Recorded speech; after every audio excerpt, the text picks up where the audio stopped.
ચાલો ફ્રેન્ડ્સ, ધોરણ 12 વિજ્ઞાન પ્રવાહનો છઠ્ઠું ચેપ્ટર વિદ્યુત ચુંબકીય પ્રેરણ, જેનો 9મો લેક્ચર છે.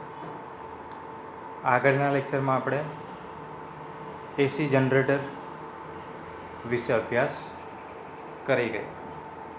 ખરેખર તો એનસીઆરટીની રીતે વાત કરીએ તો એ છેલ્લો ટૉપિક હતો તમારા છઠ્ઠા ચેપ્ટરનો.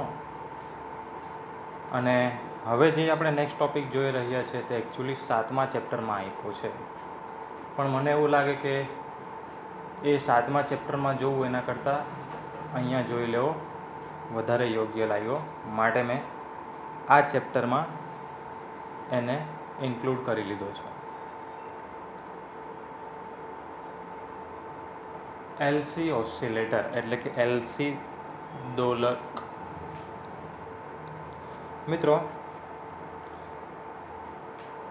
ઇમ્પોર્ટન્ટ થિયરી છે આ, અને અહીંયાથી એવું સમજો કે તમે 7મું ચેપ્ટર ચાલુ થઈ ગયું તો પણ ખોટું નથી. જો આપણી પાસે માત્ર એક કેપેસિટર હોય, ધારી લો કે શું હોય, કેપેસિટર જે સંપૂર્ણ ચાર્જ હોય. જે વાત હું કહું છું એ જરા ધ્યાનથી સાંભળજો. આપણી પાસે એક કેપેસિટર છે અને સંપૂર્ણ ચાર્જ છે, અને એ કેપેસિટરને આપણે કોઈ અવરોધ સાથે જોડીએ. શું કહું છું? અવરોધ સાથે જોડીએ તો કેપેસિટર ડિસ્ચાર્જ થવાનું સ્ટાર્ટ થાય. શું થવાનું ચાલુ થાય? ડિસ્ચાર્જ થવા લાગે કેપેસિટર. એટલે કે પરિપથમાં ક્ષણિક પ્રવાહ રચાય, અને કેપેસિટરમાં જે સંગ્રહિત ઉર્જા હતી તે અવરોધમાં પ્રવાહ વહેવાને કારણે ઉષ્મા ઉર્જા સ્વરૂપે વ્યય થવાનું ચાલુ થઈ જાય. એટલે થોડા સમયના અંતે શું થાય તો કેપેસિટર સંપૂર્ણ ડિસ્ચાર્જ થઈ જાય, અને ત્યારબાદ તમારા પરિપથમાં કોઈ પ્રવાહ રહેતો નથી. તો આ સિચ્યુએશન ક્યારે? કે જ્યારે આપણે કેપેસિટરની સાથે અવરોધને જોડીએ. બટ આપણે અહીંયા એ વસ્તુ ભણવાની છે કે અવરોધની જગ્યાએ આપણે એકદમ આદર્શ કહી શકાય એવું ઇન્ડક્ટર જોડીએ. આદર્શ શબ્દ એટલે વાપરેલો છે અહીંયા મિત્રો કે એનો અવરોધ બિલકુલ નથી એવું સમજી લેવાનું છે આપણે, નહીવત હશે. એટલે પરિપથમાં અવરોધ છે જ નહીં. એક કેપેસિટર છે જે સંપૂર્ણ ચાર્જ હશે શરૂઆતમાં, અને તેની સાથે આપણે એક ઇન્ડક્ટરને જોડીએ છીએ. કેપેસિટરનું કેપેસિટન્સ C છે અને ઇન્ડક્ટરનું ઇન્ડક્ટન્સ L છે. અને આ ઇન્ડક્ટર આદર્શ ઇન્ડક્ટર તરીકે વર્તશે કે જેનો અવરોધ નથી. તો પરિસ્થિતિ શું થશે ને તેનો આપણે અભ્યાસ કરવાનો છે. તો શરૂઆતમાં t=0 સમયે ધારી લો કે કેપેસિટર પર કેટલો વિદ્યુતભાર છે? મહત્તમ વિદ્યુતભાર છે Q મેક્સિમમ. ઓકે, આ મારાથી ખોટું લખાઈ ગયું છે એકચ્યુઅલી. અહીંયા આપણે વિચારવાનું છે કે 0 સમયે તો Q0 હશે. 0 સમયે Q0 ધારો, અથવા તો અહીંયા આકૃતિમાં Q મેક્સિમમ બતાવ્યો છે તો Q મેક્સિમમ ધારો. શરૂઆતમાં આપણે સ્વિચને ઓપન જ રાખી છે આ રીતે, બરાબર છે. એટલે પરિપથ જોડેલો નથી, એટલે પ્રવાહ નથી વહેતો, એટલે I=0 છે. એટલે આ શરૂઆતની શરતો છે જે આગળ જતાં થિયરીમાં બહુ જ કામ લાગવાની છે. કે શરૂઆતના સમયે શું છે ભાઈ કે બધો વિદ્યુતભાર કેપેસિટર પર જમા છે, મહત્તમ વિદ્યુતભાર, અને પરિપથમાં પ્રવાહનું મૂલ્ય કેટલું છે? 0. માટે કેપેસિટરમાં સંગ્રહિત ઉર્જાનું સૂત્ર આપણે લખી શકીએ ભાઈ કે કેપેસિટરમાં જે સંગ્રહિત ઉર્જા હશે તે વિદ્યુત ક્ષેત્ર સ્વરૂપે હશે, કારણ કે કેપેસિટરની બે પ્લેટ વચ્ચે સમાન વિદ્યુત ક્ષેત્ર ઉત્પન્ન થાય. આપણે આ બીજા અને ત્રીજા ચેપ્ટરનો કન્સેપ્ટ છે, તમને યાદ જ હશે. સો એનું સૂત્ર લખીએ તો Q²/2C મુજબ અહીંયા મહત્તમ વિદ્યુતભાર લીધેલો હોવાથી Q maximum square /2C. Okay, તો t=0 સમયે જ્યારે સ્વિચ ઓપન છે, બધો વિદ્યુતભાર કેપેસિટરની બે પ્લેટો પર જમા છે, અને ત્યારે કેપેસિટરમાં મહત્તમ ઉર્જા સંગ્રહ થયેલી છે. હવે આગળ શું કીધું છે કે જો આ સમયે સ્વિચ બંધ કરવામાં આવે તો શું થાય? જેવી સ્વિચ બંધ કરશો એટલે કેપેસિટરની બે પ્લેટને કારણે એ બેટરી તરીકે વર્તશે અને પ્રવાહ ચાલુ થશે. એટલે વિદ્યુત પ્રવાહ વહેવાનું ચાલુ થશે અને કેપેસિટર પર વિદ્યુતભાર શું થાય? ઘટે. હવે પ્રવાહ વહેવાનું ચાલુ થયું એનો મિનિંગ તમારો શું થાય કે અહીંયાથી ઇલેક્ટ્રોન ગતિ કરીને આ બીજી પ્લેટ તરફ જવા લાગ્યા, એટલે અહીંયા ઋણ વિદ્યુતભાર ઓછો થતો જાય ને અહીંયા ધન વિદ્યુતભાર ઓછો થતો જાય. એટલે લખેલું છે ભાઈ કે વિદ્યુતભારનું મૂલ્ય શું થાય? તો ઘટતું જાય. સો કેપેસિટર પર વિદ્યુતભાર ઘટતો જાય તો આ સૂત્ર મુજબ કેપેસિટર સાથે સંકળાયેલ ઉર્જા પણ ઘટતી જશે. ઓકે, પણ તમે બીજી રીતે વિચાર કરો તો અહીંયા એ વસ્તુ નોંધો કે જ્યારે સ્વિચ ખુલ્લી હતી, બરાબર છે, ત્યારે પ્રવાહ નહોતો, તો આની સાથે કોઈ ઉર્જા સંકળાયેલ નહોતી. પણ હવે જેવી તમે સ્વિચ બંધ કરી એટલે પ્રવાહ વહેવાનો ચાલુ થઈ ગયો, એટલે પહેલાં પ્રવાહ નહોતો, હવે પ્રવાહ વહે છે, તેથી ઇન્ડક્ટરમાં આપણને ચુંબકીય ઉર્જા મળશે. જે સૂત્ર પણ આપણે મેળવી ગયા છીએ, 1/2 Li². તો અહીંયા એ સમજી શકાય કે મિત્રો આ વિદ્યુત ક્ષેત્રવાળી જે ઉર્જા જે છે, કેપેસિટરમાં સંગ્રહિત ઉર્જા કયા સ્વરૂપે સંગ્રહિત થાય? વિદ્યુત ક્ષેત્ર સ્વરૂપે સંગ્રહિત ઉર્જા એ વિદ્યુતભાર ઘટવાથી ઘટતી જાય છે. જ્યારે ઇન્ડક્ટરમાં સંકળાયેલ કઈ ઉર્જા? ચુંબકીય ઉર્જા, એ વિદ્યુત પ્રવાહ વધવાથી વધતી જાય છે. ઓકે, તો આમ કહી શકાય કે કેપેસિટર પર વિદ્યુતભાર ઘટતો હોવાથી વિદ્યુત ઉર્જા ઘટશે, પણ પ્રવાહને કારણે ચુંબકીય ઉર્જા વધશે. આમાં આપણે આદર્શ પરિસ્થિતિનો વિચાર કરીને એમ સમજીએ કે ભાઈ કોઈ પણ પ્રકારની ઉર્જાનો વ્યય ન થતો હોય તો ઉર્જા કેવી રહી? અચળ રહી. ઉર્જા અચળ રહી એનો મિનિંગ શું થાય કે ભાઈ પહેલાં શરૂઆતમાં ભલે આની પાસે હતી, ઇન્ડક્ટર પાસે નહોતી, પછી શું થાય છે? તો આ વિદ્યુત ઉર્જા એ ચુંબકીય ઉર્જામાં રૂપાંતરણ થાય છે. આમાં ઉર્જાનો વ્યય થયો હશે નહીં, એટલે આખા પરિપથની આપણે કુલ ઉર્જા ગણીએ તો કેવી રહેતી હોવી જોઈએ? અચળ રહેતી હોવી જોઈએ. સો આ સ્લાઇડ સમજાઈ. આ આપણું બંધારણ છે ભાઈ એલસી પરિપથનું. આ વસ્તુ મહત્ત્વ ધરાવે છે. હવે આગળની થિયરી ડેવલપ કરવા માટે આ કન્ડિશન આપણે યુઝ કરવાની રહેશે જ. અત્યારે જે મેં કીધું તે પ્રમાણે કે ભાઈ અહીંયા ઉર્જાનો વ્યય નથી થતો, તો એનો મિનિંગ શું થાય? તો ઉર્જાનું સમય સાપેક્ષમાં વિકલન કરો તો જવાબ કેટલો આવવો જોઈએ? 0. કેમ 0 આવવો જોઈએ? અચળ છે ઉર્જા. કેવી છે? અચળ. અચળ પદનું વિકલન શું થાય? હંમેશા 0 થાય. એટલે હું પહેલાં વિકલન કરીશ. કોનું? ઉર્જાનું. તો અહીંયા બે પ્રકારની ઉર્જા હોવાથી કેપેસિટરમાં સંગ્રહિત ઉર્જા Q²/2C અને ઇન્ડક્ટરમાં સંગ્રહિત ઉર્જા 1/2 Li². એનો સરવાળો એટલે કુલ ઉર્જા મળી. આ કુલ ઉર્જા હંમેશા કેવી રહી છે? અચળ રહી છે. એનું વિકલન કર્યું આપણે. ચાલો,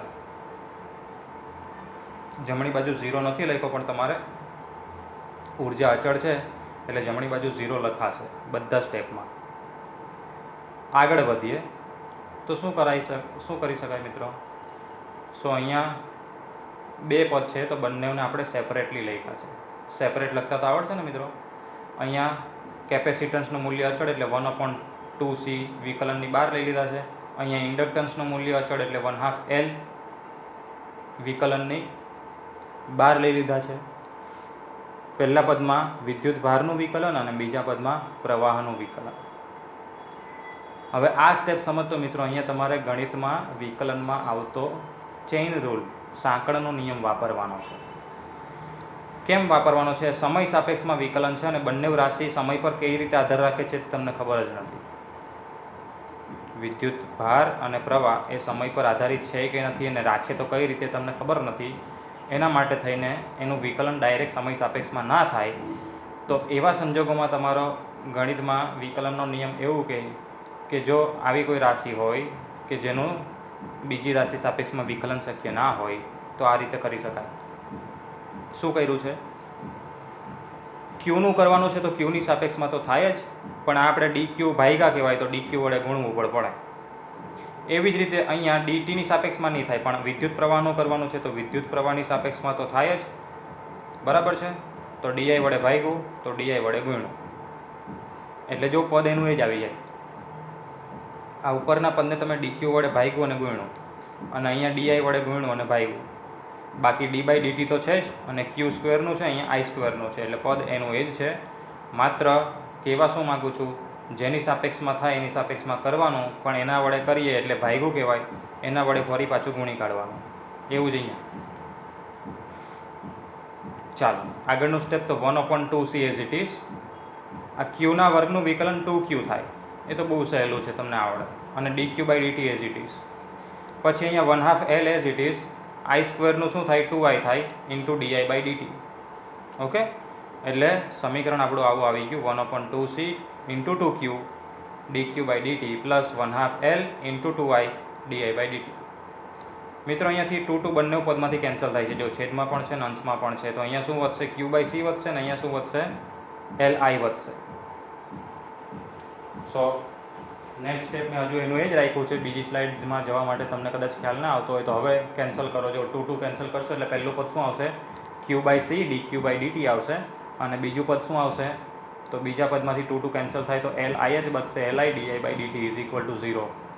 આગળના બધા પદમાં ઇઝ ઇક્વલ ટુ 0 તો આવે જ છે મિત્રો, પણ સ્લાઇડમાં થોડુંક જગ્યા ઓછી પડવાને કારણે મેં નથી લખ્યો. ચાલો હવે આ પદ તમે જોશો, q/c is equal to dq/dt plus li di/dt. તો એમાં એકચ્યુઅલી શું છે, આ dq/dt ની જગ્યા પર તમે શું મૂકી શકો, i મૂકી શકો. આ dq/dt એટલે વિદ્યુત ભારના ફેરફારનો સમય દર, એટલે i વિદ્યુત પ્રવાહ. સો આ પદમાં પણ i છે અને આ પદમાં પણ અહીંયા i છે.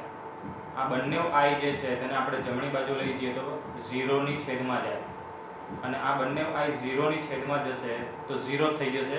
એટલે આ પદમાં શું બાકી રહેશે, q/c, અને આ પદમાં શું બાકી રહેશે, l, અને અહીંયા d/dt, અને પાછો i બરાબર dq/dt મૂક્યું છે એટલે d2q/dt². સમજો છો? વિદ્યુત પ્રવાહનું સૂત્ર મૂક્યું છે અહીંયા. વિદ્યુત પ્રવાહનું સૂત્ર શું મૂક્યું છે, dq/dt મૂક્યું છે, અને ઓલરેડી d/dt તો હતું જ, એટલે d2q/dt² આવ્યું. હવે આને જમણી બાજુ લઈ જાઓ તો d2q/dt² ને સૂત્રનો કરતા બનાવો તો આ જમણી બાજુ જશે તો ઋણ થઈ જશે, અને આ l ગુણાકારમાં છે તો ભાગાકારમાં આવશે. એટલે આપણું સમીકરણ કંઈક આવું બનશે. સમજો છો? એટલે આ આપણું સમીકરણ બન્યું. આ થયું તમારા LC પરિપથના વિદ્યુતભાર માટેનું વિકલ સમીકરણ. શું કહેવાય આને?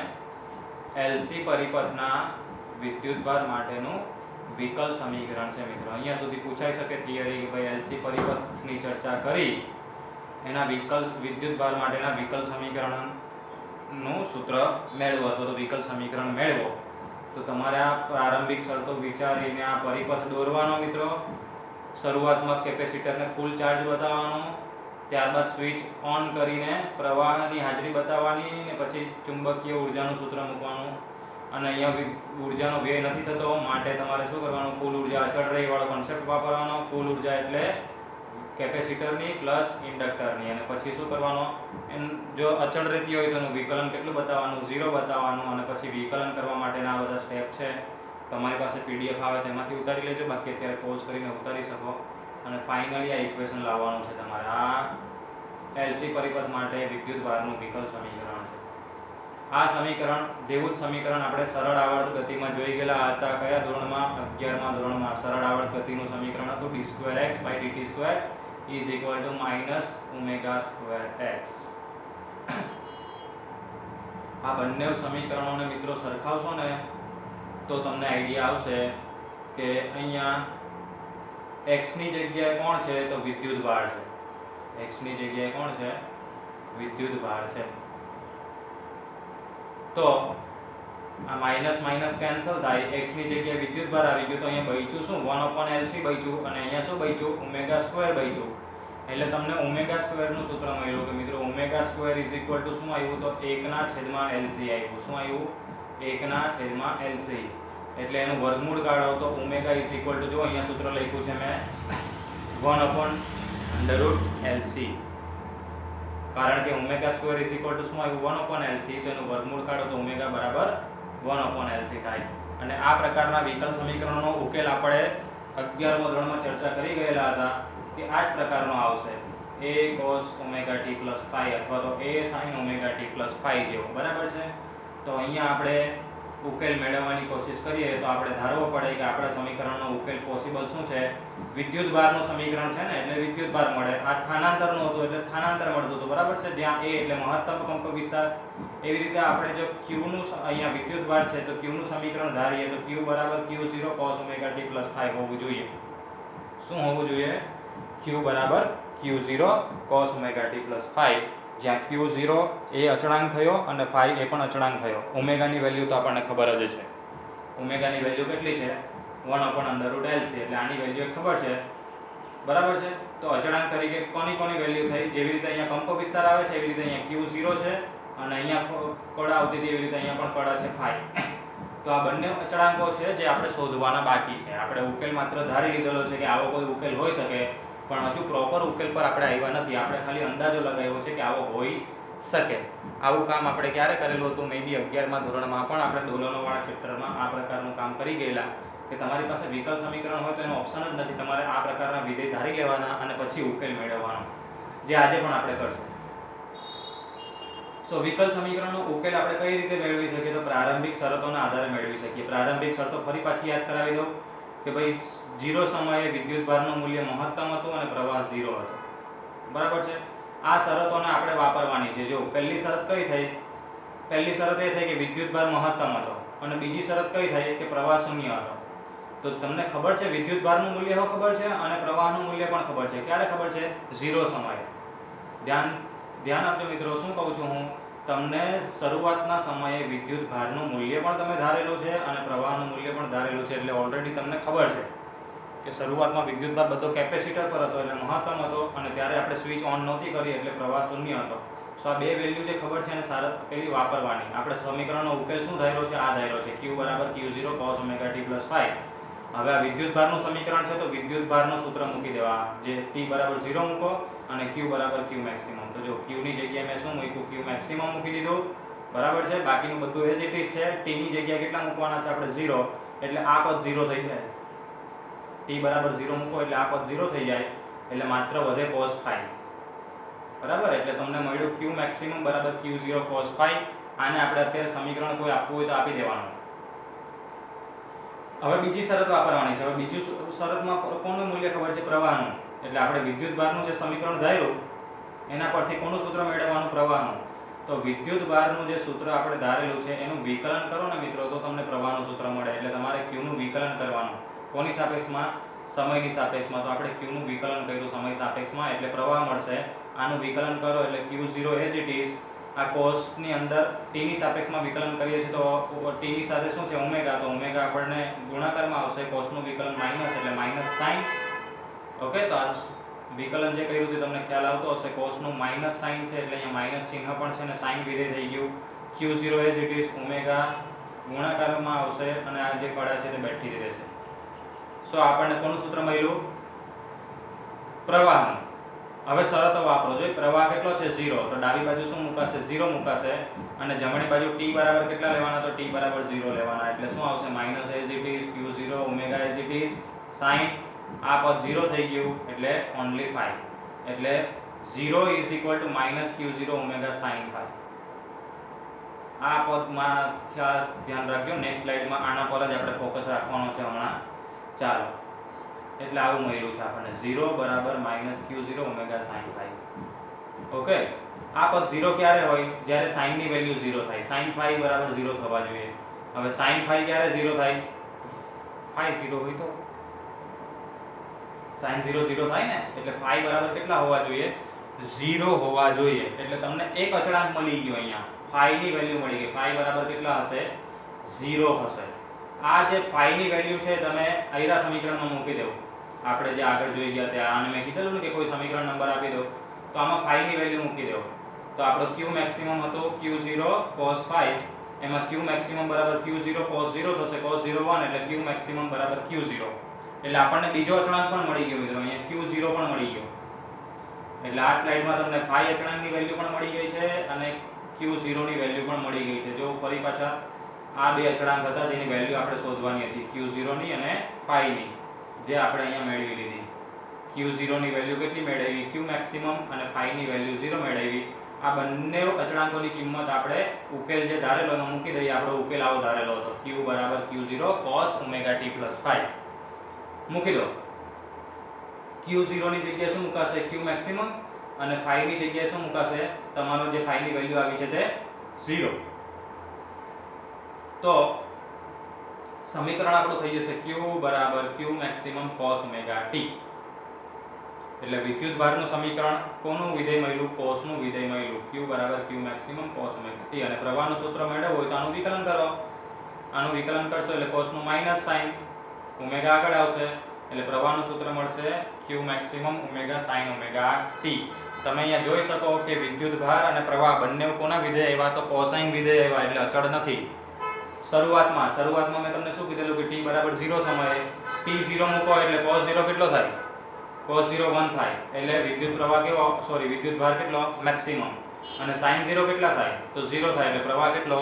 0. એટલે આપણે જે શરૂઆતમાં વિચારેલું હતું તે મુજબ આપણને સમીકરણો મળ્યા છે. આપણે શરૂઆતમાં વિચારેલું હતું કે મહત્તમ વિદ્યુત ભાર હોવો જોઈએ કેપેસિટર પર અને સર્કિટમાં પ્રવાહ કેટલો હોવો જોઈએ? 0. તો એ મુજબ જ આપણને આપણા ઉકેલ મળે છે. તો આ તમારા વિકલ સમીકરણનો ઉકેલ મિત્રો. આ q નો ઉકેલ મળ્યો અને એના પરથી આપણે પ્રવાહ પણ શોધી શકીએ.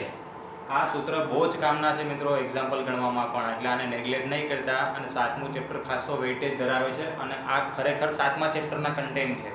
બરાબર છે? પણ આપણે અહીંયા 6થા ચેપ્ટરમાં લીધેલું છે એટલે આને નેગ્લેક્ટ કરવાનું નથી. હવે આ થિયરી કેટલી રીતે પૂછાઈ શકે? તો 2 રીતે પૂછાઈ શકે. પહેલી રીત કઈ કે તમને અહીંયા શું પૂછે કે ભાઈ એલસી પરિપથની ચર્ચા કરીને વિકલ સમીકરણ મેળવો. અને બીજી રીત કઈ કે એલસી પરિપથ માટે વિકલ સમીકરણ લખો એટલે કે આ માત્ર સૂત્ર લખવાનું અને ત્યારબાદ એનો ઉકેલ ચર્ચો એટલે કે ઉકેલ મેળવવાનો. સો આ આગળની પદ્ધતિ કરી અને તમારે આ ઉકેલ મેળવવો પડશે અહીંયા સુધી. એટલે બંને થિયરી એક સરખો વેઇટેજ ધરાવે છે, એક સરખા માર્ક્સ ધરાવે છે. એક્ઝામમાં પૂછાશે તો બંને થિયરી આ જ રીતે પૂછાશે. કાં તો તમને એલસી પરિપથ માટે વિકલ સમીકરણ મેળવો ત્યાં સુધી પૂછાય અથવા તો વિકલ સમીકરણ લખી અને એનો ઉકેલ મેળવો ત્યાં સુધી પૂછાય. તો આ રીતે તમારે બંને થિયરીને તૈયાર કરવાની રહી છે. ઓકે, આપણે પહેલી વાર નથી કરતા મિત્રો. આપણે 11મા ધોરણમાં પણ આ વિકલ સમીકરણ આવી ગયું છે આપણું. કોનું? સરળ આવર્ત ગતિનું. અને એનો ઉકેલ પણ આપણે ત્યારે આ જ રીતે મેળવી ગયેલા હતા. ત્યારે આપણે અચળાંક તરીકે આવું બધું ધારી લેતા હતા. બરાબર છે? અને એને આ પ્રમાણે કિંમતો મૂકીને શોધતા હતા ઉકેલ. તો નવું તમારા માટે નથી. સિમ્પલ જ્યારે પણ આ પ્રકારનું વિકલ સમીકરણ આવે તો આવો ઉકેલ ધારી લેવાનો. કાં તો કોસનો ધારવાનો કાં તો સાઇનનો ધારવાનો. બરાબર છે? પણ જે સરળ પડશે તે ધારવાનો. પછી એવું નહીં થવું જોઈએ કે છેલ્લે આપણે sin 90 - θના સૂત્ર વાપરવા પડે અને cos 90 - θના સૂત્ર વાપરવા પડે. બરાબર છે? જો વધારે પડતા સૂત્રો એપ્લાય કરવાના થાય તો આપણને થિયરી થોડીક અઘરી પડે. એના માટે થઈને મેં અહીંયા એ જ રીતે ઉકેલ ધારીને ચાલેલો છું કે જે તમને વાંચવામાં અને તમને તૈયારી કરવામાં સરળ રહે. એટલે મેં ઉકેલ જાણી જોઈને કોસનો ધાર્યો છે. હવે તમે સાઇનનો ધારીને પણ તમને જો આ મેથડ આવડી ગઈ હોય ને તો આને જગ્યાએ સાઇન વિચારીને પણ તમે ઉકેલ જાતે કોશિશ કરજો. ગેરંટી કે છેલ્લે તમારે પહેલાં સૂત્ર વાપરવા પડશે કે sin 90 - θ એટલે આટલા થાય ને cos 90 - θ એટલે આટલા થાય ને બધા. એના કરતાં બેટર છે કે આપણે જે મેથડ ઇઝીએસ્ટ છે તે અહીંયા ચલાવેલી છે તો એ પ્રમાણે તમારે ઉકેલોમાં આપણે જે ઉકેલ ધાર્યો છે એમાં પ્રારંભિક શરતો વાપરી અને જે અચળાંક છે એની વેલ્યુ શોધી કાઢવાની અને ઉકેલ જે ધારેલો હતો એમાં અચળાંક મૂકી દેવાના અને એના પરથી આગળ વધીને પ્રવાહનું સૂત્ર પણ મેળવી દેવાનું. તો અહીંયા સુધી તમારી થિયરી ફિનિશ થઈ જાય. સો ચર્ચા શું કરવાની છે મિત્રો? ખાસ ચર્ચા કરવાની છે અહીંયા કે cos હોય કે sin વિધેય હોય બંનેનું મૂલ્ય અચળ નથી રહેતું. એક આખો આવર્તકાળ લેવો તો એમાં સાઇનનું વિધેય હોય તો તમને ખબર છે કે 0 થી સ્ટાર્ટ થશે, મહત્તમ થશે, વળી 0 થશે, લઘુત્તમ થશે અને વળી પાછું 0 થશે. બરાબર છે? એટલે પોઝિટિવ પણ આવે, થોડી વાર નેગેટિવ પણ આવે. અડધી સાયકલ દરમિયાન એટલે કે અડધા આવર્તકાળ દરમિયાન પોઝિટિવ હશે, અડધા દરમિયાન નેગેટિવ હશે. હવે આને તમે કઈ રીતે સમજશો કે શરૂઆતમાં બધો વિદ્યુતભાર ક્યાં હતો? કેપેસિટરની 2 પ્લેટ પર સંગ્રહ હતો. અહીંયા પોઝિટિવ છે, આ નેગેટિવ છે. પ્રવાહ નથી. જો પ્રવાહ 0 બતાવ્યો છે, ઇન્ડક્ટરમાં કોઈ ઉર્જા નથી. સ્વિચ હમણાં જસ્ટ બંધ કરું તો સ્વિચ બંધ કરવું એટલે શું થાય તો પ્રવાહ વહેવાનું ચાલુ થઈ જશે પરિપથમાં અને થોડાક જ સમયમાં શું થઈ જશે, વિદ્યુત ભારનું મૂલ્ય 0 થઈ જશે, એટલે કેપેસિટર સંપૂર્ણ ડિસ્ચાર્જ થઈ જશે. જેવું સંપૂર્ણ ડિસ્ચાર્જ થાય એટલે બધી ઉર્જા કોની પાસે આવી ગઈ હશે, ત્યારે ઇન્ડક્ટર પાસે આવી ગઈ હશે. કયા સ્વરૂપે? ચુંબકીય સ્વરૂપે. અત્યારે ઉર્જા કયા સ્વરૂપે સંગ્રહિત હતી? વિદ્યુત ક્ષેત્ર સ્વરૂપે સંગ્રહિત હતી. હવે ઉર્જા કયા સ્વરૂપે સંગ્રહિત છે? ચુંબકીય ક્ષેત્ર સ્વરૂપે સંગ્રહિત છે.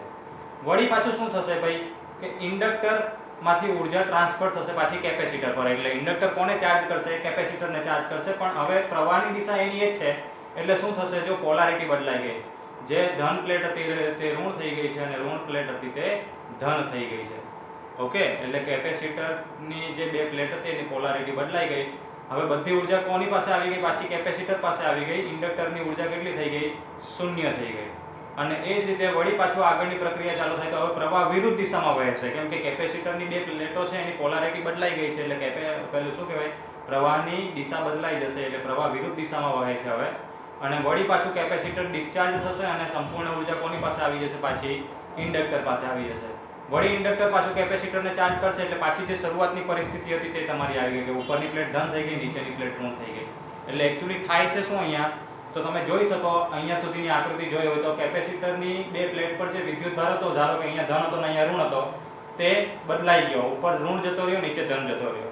વળી પાછું શું થયું? ઉપર ધન આવી ગયો, નીચે ઋણ આવી ગયો. એટલે કેપેસિટરની બે પ્લેટ વચ્ચે વિદ્યુત ભાર એક પ્રકારે દોલનો કરે છે એવું તમે વિચારી શકો. અહીંયા શું કરે છે? દોલનો. કે ભાઈ એકવાર વિદ્યુત ભાર જમણી પ્લેટ પર ધારો કે ધન છે, અથવા તો અહીંયા વિચાર કરીએ તો ઉપરની પ્લેટ પર ધન છે, નીચે ઋણ છે. થોડા સમયમાં નીચે ધન આવી જશે, ઉપર ઋણ થઈ જશે. વળી પાછો એટલા સમય પછી નીચેની પ્લેટ ફરી પાછી ઋણ થઈ જશે, ઉપરની ફરી પાછી કેવી થઈ જશે? ધન. આ પ્રક્રિયા સતત ચાલ્યા જ કરશે, કારણ કે આમાં ઉર્જાનો વ્યય થતો નથી. એટલે વિદ્યુત ઉર્જાનું ચુંબકીયમાં રૂપાંતરણ થશે, ચુંબકીય ઉર્જાનું વિદ્યુત ઉર્જામાં રૂપાંતરણ થશે. એટલે એક પ્રકારે જોવા જઈએ તો વિદ્યુત ભારો કેપેસિટરની બે પ્લેટ વચ્ચે દોલનો જ કર્યા કરશે. કોના થકી દોલનો કરશે? ઇન્ડક્ટર થકી દોલનો કરશે. એટલે આને આપણે એલસી દોલક પરિપથ કીધેલો છે. શું કીધેલું છે? એલસી દોલક પરિપથ. આ પરિપથને ટેન્ક પરિપથ પણ કહેવાય છે મિત્રો. એટલે જો એક્ઝામમાં તમને એવું પૂછાય, પ્રશ્ન તમે એવો જોઈ લો કે ટેન્ક પરિપથની ચર્ચા કરીને વિકલ સમીકરણ મેળવો, એટલે તમારે એવું નહીં સમજવાનું કે આવું ક્યાં આપણે સમજી ગયા કે ક્યાં ભણી ગયા. આને ટેન્ક પરિપથ કેમ કહેવાય? તો ટેન્ક એટલે એકચ્યુઅલી વોટર ટેન્ક, પાણીની ટાંકીનું એક્ઝામ્પલ લીધેલું છે. કે ભાઈ ધારો કે સવારમાં આપણે મોટર ચાલુ કરી, બરાબર છે, અને પાણી આપણે ક્યાં પહોંચાડ્યું? ટાંકીમાં પહોંચાડ્યું. પછી આખો દિવસ દરમિયાન આપણે પાણીનો વપરાશ કરીએ એટલે ટાંકી ખાલી થશે. એ પાણી ક્યાં જશે? જમીનમાં જશે. વળી પાછી બીજા દિવસે મોટર ચાલુ કરશું એટલે પાણી પાછું ઉપર ચડાવશું. એટલે કન્ટિન્યુઅસલી શું થાય છે કે થોડી વાર પાણી ઉપર ટાંકીમાં સંગ્રહિત છે, પછી આખો દિવસ વપરાય એટલે જમીનમાં સંગ્રહિત થશે. વળી પાછું પાણી ટાંકીમાં સંગ્રહિત થશે. એટલે આ કન્ટિન્યુઅસલી ચાલ્યા કરો છો. આપણે અહીંયા મોટર થ્રુ શું કરીએ છીએ? પાણીનું રોટેશન ચલાવ્યા કરીએ છીએ. એવી રીતે અહીંયા ઇન્ડક્ટર શું કરે છે? તો આ વિદ્યુત ભારોનું રોટેશન ચલાવ્યા કરે છે. વિદ્યુત ભાર થોડી વાર અહીંયા ધન, નીચે ઋણ, વળી પાછા ઉપર ઋણ, નીચે ધન, એવા કન્ટિન્યુઅસલી શું કર્યા કરે? દોલનો કર્યા કરે. કોના થકી દોલનો કરે છે? ઇન્ડક્ટર થકી દોલનો કરે છે. એક્ઝેક્ટલી આવી જ વસ્તુ આપણે સરળ આવર્ત ગતિમાં પણ જોઈ ગયેલા હતા કે જો સ્પ્રિંગની સાથે તમે એક બ્લોક રાખી દેવ, એમ દળવાળો પદાર્થ રાખી દેવ, તો શું થાય કે જો તમે બ્લોકને ખેંચીને મૂકી દો, જેમ કે શરૂઆતમાં જો અહીંયા બ્લોકને આપણે શું કર્યો છે? ખેંચી રાખ્યો છે. ખેંચી રાખ્યો છે એટલે બધી ઉર્જા કોની પાસે સંગ્રહિત છે ખબર? અત્યારે સ્થિતિ ઉર્જા સ્વરૂપે. કારણ કે આપણે ખેંચ્યું એટલે સ્પ્રિંગમાં પુનઃસ્થાપક બળની વિરુદ્ધ કાર્ય કર્યું હશે. એટલે બધી ઉર્જા કોની પાસે સંગ્રહિત છે? સ્પ્રિંગ પાસે. જેમ કે આપણા પરિપથમાં કોની પાસે સંગ્રહિત છે? કેપેસિટર પાસે. એવી રીતે અહીંયા સ્પ્રિંગ પાસે સંગ્રહિત છે. હવે તમે આ દળને મુક્ત કરી દો તો તમને ખ્યાલ હશે કે દળ કઈ બાજુ ખેંચાશે? અંદર તરફ ખેંચાશે, બરાબર છે. એટલે ધીરે ધીરે સ્પ્રિંગની સ્થિતિ ઉર્જાનું કઈ ઉર્જામાં રૂપાંતરણ થવા લાગશે? આની ગતિ ઉર્જામાં રૂપાંતરણ થવા આવશે. એક સમય એવો આવશે કે જ્યારે અટકી જશે પદાર્થ, ત્યાંથી પાછો આવવાનો આવે. એટલે અહીંયા અટકી જશે એટલે વેગ 0 થઈ ગયો. ત્યારે પાછું કોની પાસે ઉર્જા સંગ્રહિત થઈ હશે? સ્પ્રિંગ પાસે. કારણ કે સ્પ્રિંગ ત્યારે દબાયેલી અવસ્થામાં હશે. વળી પાછો એ દબાયેલી અવસ્થામાંથી સ્થિતિ ઉર્જા મુક્ત કરીને કોને આપશે? બ્લોકને ગતિ ઉર્જા આપશે. એટલે વળી પાછો વેગ વધશે. પાછો એક સમય આવશે કે વેગ 0 થશે. ત્યારે કોની પાસે સંગ્રહિત હશે? આની પાસે. એટલે આમાં તમે ગતિ ઉર્જા અને સ્થિતિ ઉર્જાનું રૂપાંતરણ સમજી શકો. એવી જ રીતે અહીંયા પણ વિદ્યુત ઉર્જા અને ચુંબકીય ઉર્જા, અને અહીંયા ગતિ સાથે સંકળાયેલું છે મિત્રો. અહીંયા જો વિદ્યુત ભારની ગતિ થાય છે. કોની ગતિ થાય છે? વિદ્યુત ભારની. અહીંયા કોની ગતિ થાય છે? બ્લોકની ગતિ થાય છે. ઓકે, સો એટલે અહીંયા બંને જે સિચ્યુએશન છે એને મેં સરખાવી છે. સો આશા રાખો કે તમને આઈડિયા આવ્યો હશે. હવે જે મારે કહેવાનું છે તમને, જો અત્યારે આકૃતિ વાઇઝ સમજમાં ના આવી હોય તો તમે એને આ રીતે પણ સમજી શકો કે ભાઈ વિદ્યુત ભારનું સમીકરણ કોસનું છે, તો કોસની વેલ્યુ કઈ રીતે બદલાય? શરૂઆતમાં મહત્તમ હોય, પછી 0 થાય, પછી નેગેટિવ થાય, વળી પાછી 0 થાય, વળી પાછી પોઝિટિવ થાય, એટલે કે મહત્તમ થાય. એટલે શરૂઆતમાં મહત્તમ હશે ત્યારે બધી ઉર્જા કોની પાસે સંગ્રહિત હશે? કેપેસિટર પાસે, વિદ્યુત ભાર રૂપે. બરાબર છે. પછી વિદ્યુત ભારનું મૂલ્ય 0 થશે. જેવું વિદ્યુત ભારનું મૂલ્ય 0 થશે, ક્યારે 0 થાય? cos 90. તો ત્યારે sin ની વેલ્યુ મહત્તમ થઈ ગઈ, તો ત્યારે પ્રવાહ વધારે હશે પરિપથમાં. પછી આની વેલ્યુ q ની વેલ્યુ નેગેટિવ તરફ એટલે સમજ પડે છે, એટલે પ્લેટની પોલારિટી બદલાઈ ગઈ હશે. ઓકે, એટલે cos 180 હશે ત્યારે વિદ્યુત ભાર નેગેટિવ, ત્યારે વળી પાછો પ્રવાહ 0. વળી પાછો cos નું મૂલ્ય 0 થશે ત્યારે વળી પાછો પ્રવાહ મહત્તમ થશે. એટલે આ કન્ટિન્યુઅસલી ચાલ્યા જ કરે. અને અહીંયા sin ની કિંમત એવી આવશે કે sin -1 થાય તો માઇનસ માઇનસ પ્લસ, એટલે પ્રવાહની દિશા પણ અહીંયા બદલાયા કરશે. તો એના આધારે તમે કહી શકો, શું કહી શકો કે આપણને જે સૂત્ર યાદ હોય તો જ્યારે વિદ્યુત ભાર કેપેસિટરની પ્લેટ પર સંગ્રહ થતો હોય ત્યારે આ ઉર્જા વધે, બરાબર છે, અને આ ઉર્જા ઘટે. અને જ્યારે પ્રવાહ વધતો હોય ત્યારે આ ઉર્જા વધશે અને આ ઉર્જા ઘટશે. સમજ પડે છે? એટલે વિદ્યુત ભાર વધતો હોય, સંગ્રહ થતો હોય ત્યારે વિદ્યુત ઉર્જા વધે અને ચુંબકીય ઉર્જા ઘટે. જ્યારે પ્રવાહ વધતો હોય ત્યારે ચુંબકીય ઉર્જા વધે અને વિદ્યુત ઉર્જા ઘટે. બરાબર છે. તો એક પ્રકારે તમે જોવા જશો મિત્રો, તો અહીંયા વિદ્યુત ભાર પણ અચળ નથી સમય સાથે અને પ્રવાહ પણ અચળ નથી. આ બહુ ઇમ્પોર્ટન્ટ પોઈન્ટ છે ને થિયરી એટલી આસાન નથી. આના જે બધા ફંડા છે તે આપણને આગળનું જે ચેપ્ટર છે એમાં બહુ જ ઉપયોગી થવાના છે. એટલે હું અહીંયા ચર્ચા કરું છું કે અહીંયા વિદ્યુત ભાર પણ અચળ નથી રહેતો, એ સમયનું વિધેય થઈ ગયું છે, અને પ્રવાહ પણ અચળ નથી. એટલે કોઈ પણ પ્રવાહની વાત કરો કે વિદ્યુત ભારની વાત કરો, અચળ રહેતા નથી. અચળ નથી રહેતા એનું મિનિંગ શું થાય? વિદ્યુત ભારનું મૂલ્ય સમય સાથે બદલાય છે, એટલે વિદ્યુત ક્ષેત્રનું મૂલ્ય પણ સમય સાથે બદલાવાનું. તો એવી જ રીતે અહીંયા વિદ્યુત પ્રવાહનું મૂલ્ય પણ સમય સાથે બદલાય છે, એટલે ચુંબકીય ઉર્જાનું મૂલ્ય પણ સમય સાથે બદલાવાનું. કારણ કે વિદ્યુત ઉર્જાનું સૂત્ર શું લીધું છે આપણે? q²/2. અને ચુંબકીય ઉર્જાનું સૂત્ર શું છે આપણી પાસે? 1/2 Li². એટલે વિદ્યુત ઉર્જામાં q નું સમીકરણ મૂકવું પડશે અને ચુંબકીય ઉર્જામાં ઇન્ડક્ટરવાળી ઉર્જામાં I નું સમીકરણ મૂકવું પડશે, જે બંને અચળ નથી. એટલે એનો મિનિંગ એવો થાય કે અહીંયા બંને જે વિદ્યુત ક્ષેત્રના મૂલ્ય છે અને ચુંબકીય ક્ષેત્રના મૂલ્યો છે એ સમય સાથે અચળ રહેતા નથી, બદલાયા કરે છે. હવે આનો મિનિંગ તમારે એવો નહીં સમજવાનો કે સરે તો શરૂઆતમાં એવું કીધેલું કે ઉર્જા અચળ રહેવી જોઈએ. હા, ડેફિનેટલી અહીંયા ઉર્જા અચળ જ રહી છે. અહીંયા વિદ્યુત ઉર્જાનું ચુંબકીય ઉર્જામાં રૂપાંતરણ થાય છે અને ચુંબકીય ઉર્જાનું વિદ્યુત ઉર્જામાં રૂપાંતરણ થાય છે, પણ બંનેનો સરવાળો લેશો એ તમને અચળ જ આવશે, જે આપણે સાબિત પણ કરવાનું આવશે. પણ અહીંયા હું શું કહું છું કે બંને અચળ નથી રહેતી. એનું મિનિંગ શું કે એવું નથી કે વિદ્યુત ઉર્જા સમય સાથે જેટલી છે એટલી જ રહી છે અને ચુંબકીય ઉર્જા જેટલી છે એટલી જ રહી છે. વિદ્યુત ઉર્જા ઘટતી હોય ત્યારે ચુંબકીય ઉર્જા વધતી હશે અને ચુંબકીય ઉર્જા વધતી હશે ત્યારે વિદ્યુત ઉર્જા ઘટતી હશે. બરાબર છે. પણ બંનેનો સરવાળો હંમેશા કેવો રહેશે? અચળ રહેશે. એટલે અહીંયા વિદ્યુત ક્ષેત્ર પણ